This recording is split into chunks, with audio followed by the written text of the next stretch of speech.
আসসালামু আলাইকুম। তো আজকে আমরা ছাদে গিয়েছিলাম। তো ছাদে গিয়ে এই যে মিষ্টি আলুর গাছটা দেখছিলাম, পরে পানি দিতে গিয়েছিলাম। পরে 1 বছর হয়ে গেছে এই মিষ্টি আলুটা। পরে মাউনি গিয়ে খুঁড়তে শুরু করলো। তারপর দেখি কি জানেন, এত বড় বড় আলু হয়েছিল, বিশ্বাস করা যায়? তো এই যে এইগুলো গিয়ে চুলা দেওয়ার পর, সিদ্ধ করার পর, সিদ্ধ এখন হচ্ছে। তো এটা মানে এখানে কিন্তু একটা অনেক বড় ছিল। তো এই গাছটির বয়স কিন্তু 2 বছর। এর আগেও একবার দিয়েছিল, বাট এতগুলো দেয় না।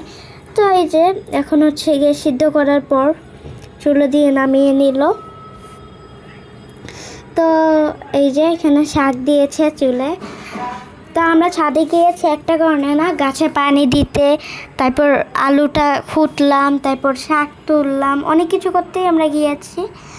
তো কালকেও কিন্তু আমরা একটা আলু পেয়েছিলাম। মানে মাউনি গিয়ে মাটিতে চাপাতি মিক্স করছিল, তখন গিয়ে দেখে একটা আলু, পরে বের করতে নিয়েছে, পরে দেখে 2টা আলু। তো ওই আলুটা কিন্তু অনেক মিষ্টি ছিল, বিশেষ করে এই গাছের আলু অনেক মিষ্টি। তো মাছ দিয়ে নুডলস রান্না করলো, এটা দেখিয়ে দিল। এই যে সিদ্ধ হওয়ার পরে মিষ্টি আলু, এই নুডলসটা কিন্তু আমার বড় বোন রাঁধছিল। তো ও ভেজিটেবলস খেতে বেশি একটা পছন্দ করে না, এর জন্য সুপি নুডলসটাই পছন্দ করে ও।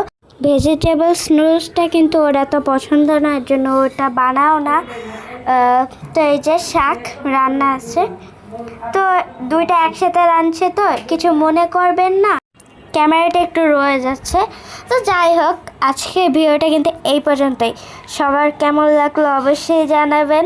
সবাই ভালো থাকবেন, সুস্থ থাকবেন। আল্লাহ হাফেজ।